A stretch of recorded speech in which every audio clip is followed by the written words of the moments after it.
जोहार Jharkhand. Welcome to student circle Ranchi.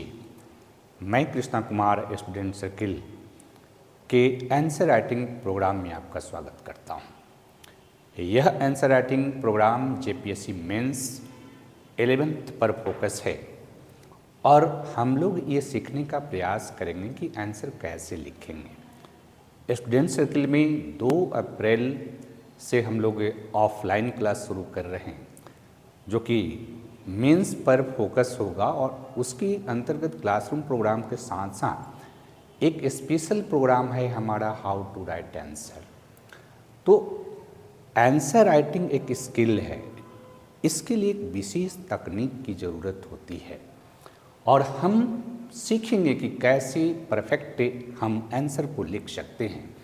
तो आज इस आंसर राइटिंग प्रोग्राम के अंतर्गत हमने लिया है इंडियन इकोनॉमी के पेपर से एक क्वेश्चन और ये क्वेश्चन है write an overview on impact of globalisation on Indian economy, यानी भारतीय अर्थव्यवस्था पर ग्लोबलाइजेशन के जो इम्पैक्ट है, यानी भारतीय अर्थव्यवस्था पर वैश्वीकरण के जो प्रभाव है उसका ओवरव्यू हमें एक्सप्रेस करना है अपने आंसर में। और ये 7th जेपीएससी में ये प्रश्न पूछा गया है। तो हम देखें कि इस प्रश्न का आंसर आप कैसे लिखेंगे। एक बात ध्यान रखना है कि जब आप आंसर लिखने जाते हैं तो आंसर जो होती है उसके 3 इम्पॉर्टेंट पार्ट होती है। पहला पार्ट होता है उसका इंट्रोडक्शन, दूसरा हम आंसर के मेन बॉडी पार्ट को लिखते हैं जिसको स्ट्रक्चर के नाम से जानते हैं, और तीसरा पार्ट कंक्लूजन होता है। तो हम यहाँ देखेंगे कि इससे क्वेश्चन का जो आंसर आप लिखेंगे उसका इंट्रोडक्शन कैसे लिखेंगे, लेकिन उसके पहले आप देखिए कि इस प्रश्न में मेन इसका थीम क्या है। तो फर्स्ट अगर आप देखें कि इसका की जो वर्ड है यहाँ पर उसमें एक है एन ओवरव्यू, यानी आपको उस पर एक अपना विचार देना है, ओवरव्यू देना है। और जो मेन इसका कीवर्ड है इम्पैक्ट ऑफ ग्लोबलाइजेशन, और ये इम्पैक्ट जो है आपको इंडियन इकोनॉमी पर देखना है। तो कुल मिला के हमारे पास 3 इम्पॉर्टेंट कीवर्ड्स इसमें है। तो इस पे जब आंसर लिखेंगे तो सबसे पहले तो इंट्रोडक्शन हमें लिखना है। अब ध्यान ये रखना है कि जो हमारा इंट्रोडक्शन होगा वो होगा ग्लोबलाइजेशन के संदर्भ में। तो यहाँ अगर आप इंट्रोडक्शन लिखते हैं तो सबसे पहले इंट्रोडक्शन में हमें क्या लिखना होगा ये हमें समझने की ज़रूरत है। तो इंट्रोडक्शन में हम लिखेंगे व्हाट इज़ ग्लोबलाइजेशन, यानी ग्लोबलाइजेशन क्या है। सबसे पहले आपको ये स्पष्ट करना पड़ेगा कि ग्लोबलाइजेशन क्या है। और जब हम ग्लोबलाइजेशन को देखते हैं तो इसके संदर्भ में स्टैंडर्ड आपके पास डिफिनीशन होना चाहिए। देखिए, ग्लोबलाइजेशन को अगर हम समझने का प्रयास करते हैं तो इसमें क्या क्या चीज़ है। तो फर्स्ट हम ग्लोबलाइजेशन को समझते हैं कि ग्लोबलाइजेशन देशज अर्थव्यवस्था का वैश्विक अर्थव्यवस्था के साथ समेकन है, यानी integration of national economy with global economy. लेकिन how to integrate national economy with global economy, कैसे नेशनल इकोनॉमी को ग्लोबल इकोनॉमी के साथ इंटीग्रेट करते हैं। तो इसके लिए ध्यान ये रखना है कि ग्लोबलाइजेशन के अंतर्गत पहला चीज़ है कि फ्री फ्लो, राइट, यानी free flow of goods and service, right, free flow of capital, free flow of technology, free flow of labour and free flow of knowledge. यानी ग्लोबलाइजेशन के 5 इम्पॉर्टेंट कंपोनेंट होते हैं और इन 5 इम्पॉर्टेंट कंपोनेंट को अगर हम integrate कर देते हैं, किसी भी नेशनल इकोनॉमी को अगर ग्लोबल इकोनॉमी से इंटीग्रेट कर देते हैं तो ये कहलाता है ग्लोबलाइजेशन। यानी आपको ग्लोबलाइजेशन को स्पष्ट करने के लिए उसके डिफिनीशन आपको स्पष्ट लिखना पड़ेगा, और डिफिनीशन जब आप लिखेंगे तो आप लिख सकते हैं कि वैश्वीकरण एक ऐसी प्रक्रिया है जिसके अंतर्गत देशज अर्थव्यवस्था का वैश्विक अर्थव्यवस्था के साथ समेकन होता है, जिसमें free flow of goods and service, यानी जिसमें वस्तु एवं सेवा का मुक्त प्रवाह, पूंजी का मुक्त प्रवाह, तकनीक का मुक्त प्रवाह, श्रम का मुक्त प्रवाह और नॉलेज का यानी ज्ञान का मुक्त प्रवाह शामिल है। इस प्रकार आप देखेंगे तो ग्लोबलाइजेशन जो है एक तरह से नॉलेज इकोनॉमी का निर्माण करता है, ज्ञान अर्थव्यवस्था का निर्माण करता है, और इस तरह से पूरे विश्व जो है एक दूसरे के साथ इंटीग्रेट कर जाता है। इसको हम ग्लोबलाइजेशन कहते हैं। तो सबसे पहले आपको ग्लोबलाइजेशन क्या है उसको स्पष्ट करना है। दूसरा कि जब हम ये बातें देखते हैं कि ग्लोबलाइजेशन का इम्पैक्ट जो है हमें किस चीज़ पर देखना है, तो हमें देखना है कि इंडिया यानी इंडियन इकोनॉमी पर इसका क्या इम्पैक्ट है। ये बात ध्यान में रखना है कि जब आप ग्लोबलाइजेशन की बात करते हैं तो इसका इंडियन इकोनॉमी पर क्या इम्पैक्ट है ये आपको स्पष्ट करना होगा। और जब इंडियन इकोनॉमी पर इसके इम्पैक्ट को देखते हैं तो ध्यान ये रखना है कि हमने ग्लोबलाइजेशन के अंतर्गत बात की कि ग्लोबलाइजेशन के अंतर्गत free flow of goods and service होता है। तो free flow of goods and service होता है, तो जब आप इम्पैक्ट की बात करते हैं कि ग्लोबलाइजेशन का भारतीय अर्थव्यवस्था पर क्या इम्पैक्ट पड़ता है, तो free flow and goods and service के अंतर्गत क्या शामिल है? इसके अंतर्गत शामिल है भारत का अंतर्राष्ट्रीय व्यापार, यानी विश्व व्यापार में भारत का ग्लोबलाइजेशन के समय जो कंट्रीब्यूशन है उस पर क्या इम्पैक्ट पड़ा है और इसके पहले भारत का विश्व व्यापार में क्या योगदान था। इसलिए जब ग्लोबलाइजेशन पर इम्पैक्ट को आप अगर स्पष्ट करने का प्रयास करें तो ध्यान रखना है कि हमें इस बात को स्पष्ट करना है कि विश्व व्यापार में भारतीय अर्थव्यवस्था का जो कंट्रीब्यूशन 1991 के पूर्व था और उसके बाद विश्व व्यापार में भारतीय अर्थव्यवस्था का क्या कंट्रीब्यूशन है, ग्लोबलाइजेशन के एरा में उसमें क्या बदलाव हुए हैं, राइट। दूसरा देखो मैंने उसमें किया है कि फ्री फ्लो ऑफ कैपिटल, यानी कैपिटल का जो फ्लो है ग्लोबलाइजेशन से होगा।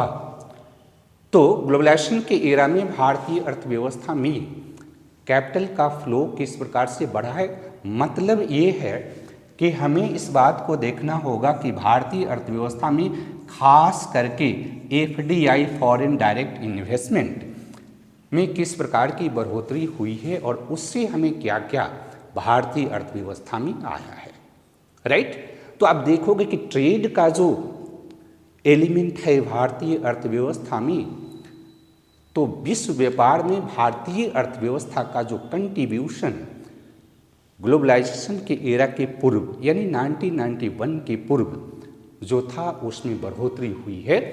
दोनों ही एक्सपोर्ट भी बढ़ी है और इंपोर्ट भी बढ़ी है, यानी आयात भी बढ़ी है और निर्यात भी बढ़ी है। लेकिन एक चीज़ यहाँ पर बहुत ध्यान में रखने वाली बात है कि आयात की मात्रा ज़्यादा बढ़ी है निर्यात से, ये बात ध्यान में रखना है। फिर कुछ निर्यात के जो आइटम हैं, आयात के जो आइटम हैं उसमें भी परिवर्तन हुए हैं, उस पर भी आपको फोकस करनी है। दूसरा कि ग्लोबलाइजेशन के पूर्व भारतीय अर्थव्यवस्था के अंतर्गत जो एफडीआई उसके लिए लिमिटेशन बनाया गया था कि 49% से ज़्यादा एफडीआई भारतीय अर्थव्यवस्था में अनुमति नहीं दी जाएगी। ग्लोबलाइजेशन के दौर में हमने कई सेक्टर में 100% एफडीआई की अनुमति ऑटोमेटिक रूट से दी है और एफडीआई की मात्रा में बढ़ोतरी हुई है भारतीय अर्थव्यवस्था में।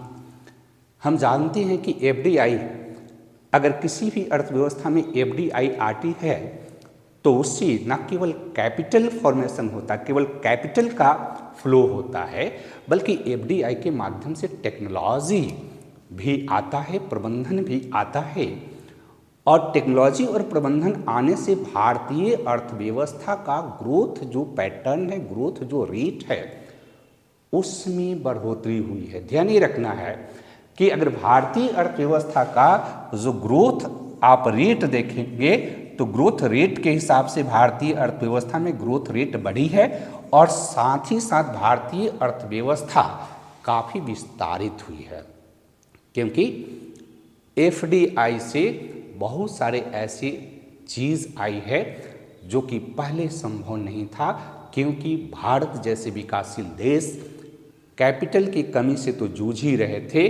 लेकिन हमने कहा कि ग्लोबलाइजेशन का एक इम्पॉर्टेंट कंपोनेंट क्या है, टेक्नोलॉजी। और ग्लोबलाइजेशन के पूर्व जो है विकसित देश अपने टेक्नोलॉजी को विकासशील देशों को शेयर नहीं करते थे। ग्लोबलाइजेशन ने टेक्नोलॉजी पर जो रेस्ट्रिक्शन था उस रेस्ट्रिक्शन को खत्म किया है, और जिसके कारण भारतीय अर्थव्यवस्था को, भारतीय समाज को विश्व के उच्च टेक्नोलॉजी प्राप्त हुई है, जिससे टेक्नोलॉजी के बदौलत भारत में आर्थिक विकास की गति तीव्र हुई है। इसके अलावा हमने कहा कि नॉलेज इकोनॉमी का निर्माण करता है ग्लोबलाइजेशन। तो चूंकि ग्लोबलाइजेशन नॉलेज इकोनॉमी का निर्माण करता है, भारतीय अर्थव्यवस्था में आप देखोगे, भारतीय समाज में आप देखोगे कि सर्विस सेक्टर का ग्रोथ काफ़ी डेवलप हुआ है और खासकर आईटी इंडस्ट्री का डेवलपमेंट हुआ है। आउटसोर्सिंग की जो प्रक्रिया काफ़ी बढ़ी है और उसमें भारतीय जो लोग हैं जिनके पास नॉलेज है, भारत में एक ऐसा युवा वर्ग का डेवलपमेंट हुआ है जो ग्लोबल स्तर पर नॉलेज के क्षेत्र में कंपटीशन करता है। उसके लिए ये जो ग्लोबलाइजेशन है यह एक वैश्विक अपॉर्चुनिटी प्रोवाइड कर किया है, और इसके कारण भारत एक आईटी इंडस्ट्री के रूप में डेवलप हुआ है, आईटी हब के रूप में डेवलप हुआ है, और हम एक स्ट्रॉन्ग आईटी इंडस्ट्री के रूप में अपने यहाँ डेवलप हुए, जिसका लाभ भारत के युवा पीढ़ी के जो टेक्नोक्रेट हैं उनको मिला है। और एक तरह से आप देखोगे कि नॉलेज इकोनॉमी के कारण वैश्विक जो नॉलेज है आज आपको आराम से अवेलेबल है। कम्युनिकेशन टेक्नोलॉजी का विस्तार हुआ है, ये ग्लोबलाइजेशन का भारतीय अर्थव्यवस्था पर एक पॉजिटिव इम्पैक्ट पड़ा है। इसके अलावा आप देखो कि भारतीय अर्थव्यवस्था के अंतर्गत अगर आप देखोगे कि इंफ्रास्ट्रक्चर जो है, खास करके ग्लोबलाइजेशन के एरा में जब इंफ्रास्ट्रक्चर को देखोगे तो हमने कई क्षेत्रों में वैश्विक स्तर के इंफ्रास्ट्रक्चर का डेवलपमेंट किया है। आपको दिखाई देता है रोड के क्षेत्र में, रेलवे के क्षेत्र में और सिविल एविएशन के क्षेत्र में, ये स्पष्ट रूप से दिखाई दे रहा है। जो लोग पढ़े लिखे हैं उनको भी दिखाई दे रहा है, जो लोग अनपढ़ हैं उनको भी दिखाई दे रहा है कि किस तरह से हमारे देश के रोड की हालात बेहतर हुई है।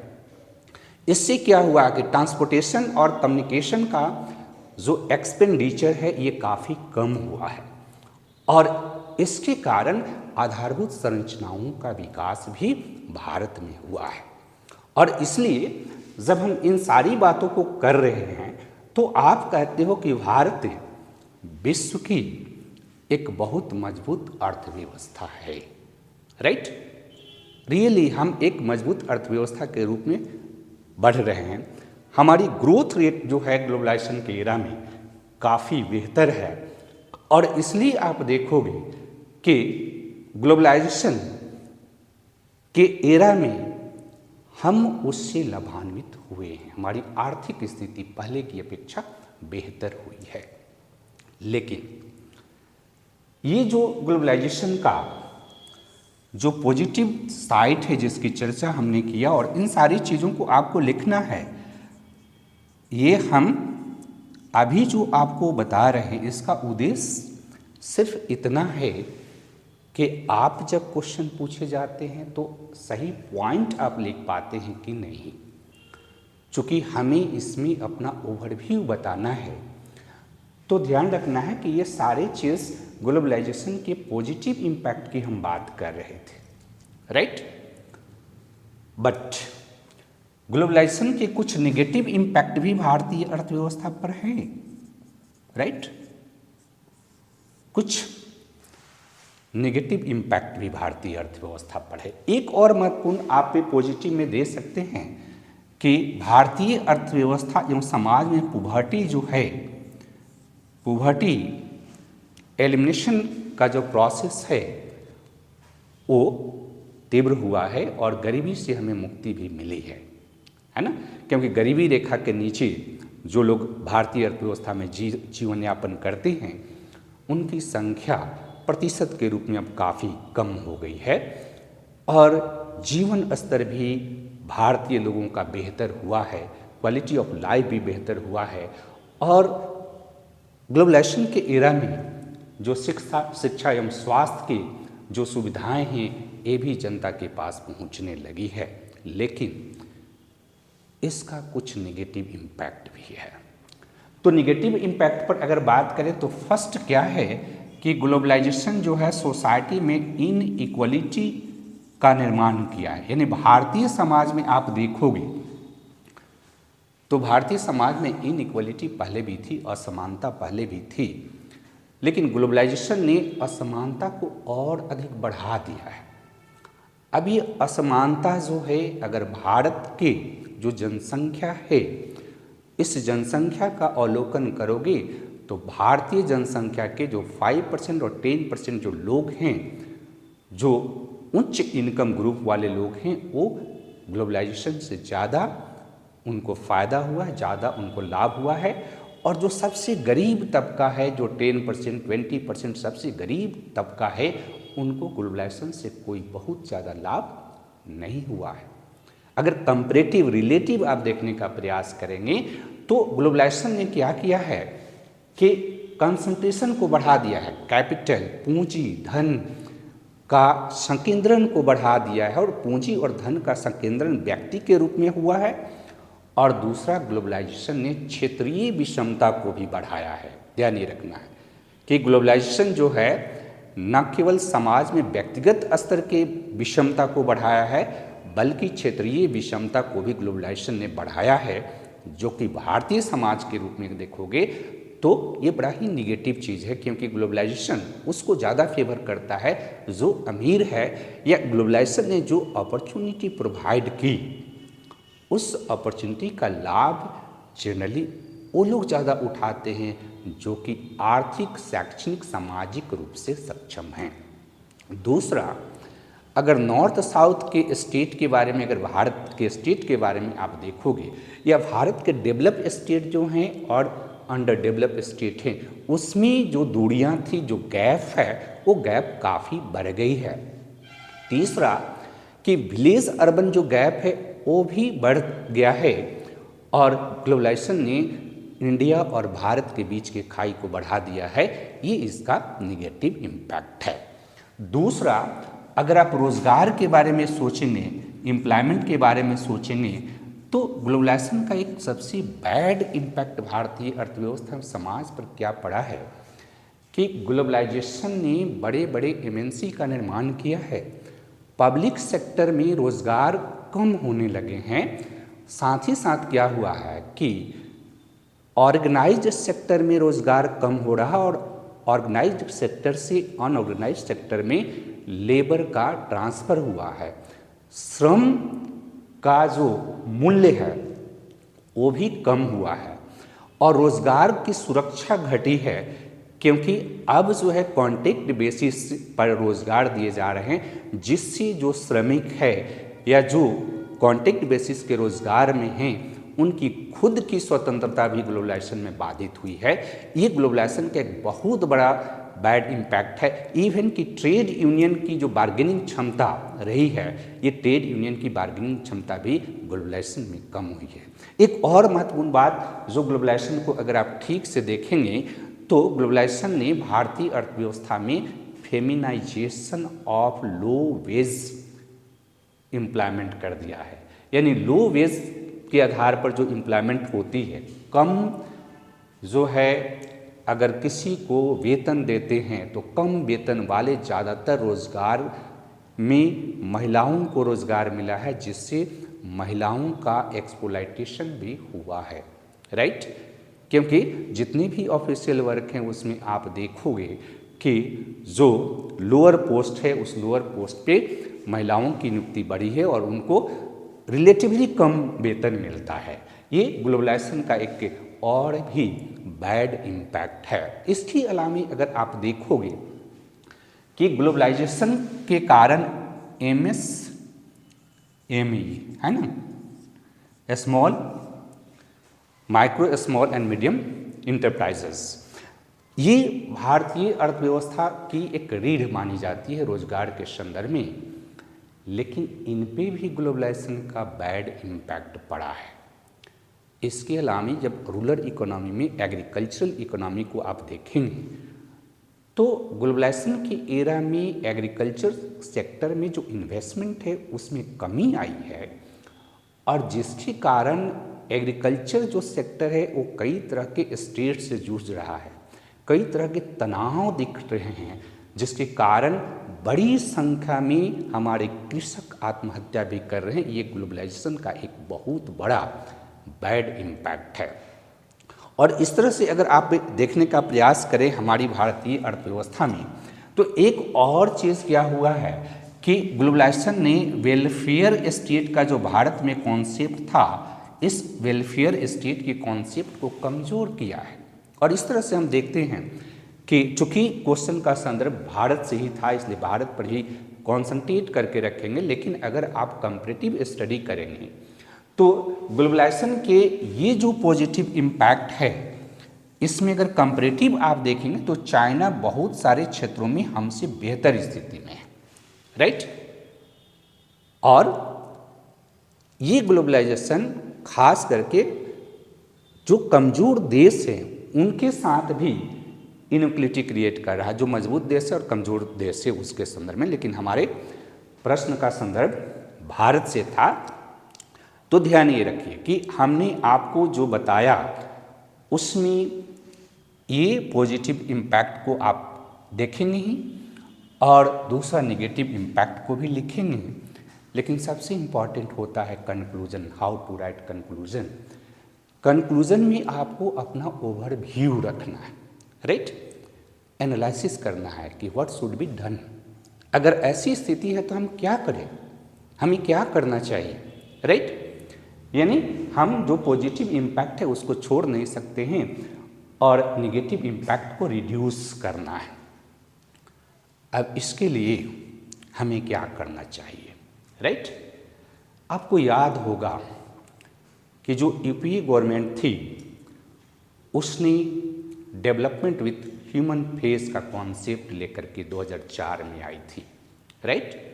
डेवलपमेंट विथ ह्यूमन फेस, ये डेवलपमेंट विथ ह्यूमन फेस का जो कॉन्सेप्ट था वो concept globalisation with human face पर आधारित था। यानी कि ग्लोबलाइजेशन विथ ह्यूमन फेस करने की ज़रूरत है। कहने का मतलब ये है कि वैश्वीकरण ऐसा हो जिससे समाज के कमज़ोर वर्गों को लाभ मिले, और समाज के कमज़ोर वर्गों को लाभ मिलने का मतलब क्या है कि हमें ऐसी पॉलिसी एडॉप्ट करना होगा जहाँ की इनइक्वालिटी को हम कम कर सकें, चाहे यह व्यक्तिगत रूप से इनइक्वालिटी हो या क्षेत्रीय इनइक्वालिटी हो या अर्बन और रूरल डिवाइड हो, उसको कम करने की ज़रूरत है। यानी कि ग्लोबलाइजेशन का सेंटर उस कमज़ोर तबके को बनाने की ज़रूरत है, उस कमज़ोर क्षेत्र को बनाने की ज़रूरत है। दूसरा कि ग्लोबलाइजेशन का जब अवधारणा व्यक्त किया गया था तब कहा गया था कि ग्लोबलाइजेशन से फुल एम्प्लॉयमेंट मिल जाएगी, जिसको ग्लोबलाइजेशन पूरा नहीं कर पाया है। तो हमें ग्लोबलाइजेशन के प्रोसेस के अंतर्गत ऐसी प्रक्रिया को अपनाना होगा जिससे रियल सेंस में हम एम्प्लॉयमेंट जनरेट कर सकें। और भारतीय अर्थव्यवस्था में अगर हम एम्प्लॉयमेंट जनरेट करने का प्रयास करते हैं तो हमें MSME और एग्रीकल्चर सेक्टर को हमें इम्प्रूव करना होगा। हमें रूरल डेवलपमेंट का जो प्रोसेस है और एग्रीकल्चर डेवलपमेंट के प्रोसेस को इम्प्रूव करना होगा। और साथ ही साथ जैसे मैंने कहा कि ग्लोबलाइजेशन एक नॉलेज इकोनॉमी का डेवलपमेंट करता है, तो भारत के जो रूरल क्षेत्र हैं उन रूरल क्षेत्र में एजुकेशनल इंस्टीट्यूशन की पहुंच रूरल क्षेत्र के विद्यार्थियों को भी होनी चाहिए। और इस गैप को दूर करके हम ग्लोबलाइजेशन विथ ह्यूमन फेस कर सकते हैं, जिससे इंडियन इकोनॉमी और भी ज़्यादा बेहतर तरीके से ग्रो कर सकती है और उसका लाभ भारतीय समाज के सभी वर्गों को मिलेगा। तो इस तरह से आप इस प्रश्न का आंसर लिख सकते हैं। ध्यान रहे, student circle how to write answer, ये प्रोग्राम लेकर आपको फॉर्मली 2 तारीख से 2 अप्रैल से आ रही है, तो आप उसमें भी जोड़ सकते हैं और आप हमारे जो कोर्स है उसमें भी जुड़ सकते हैं। Thank you.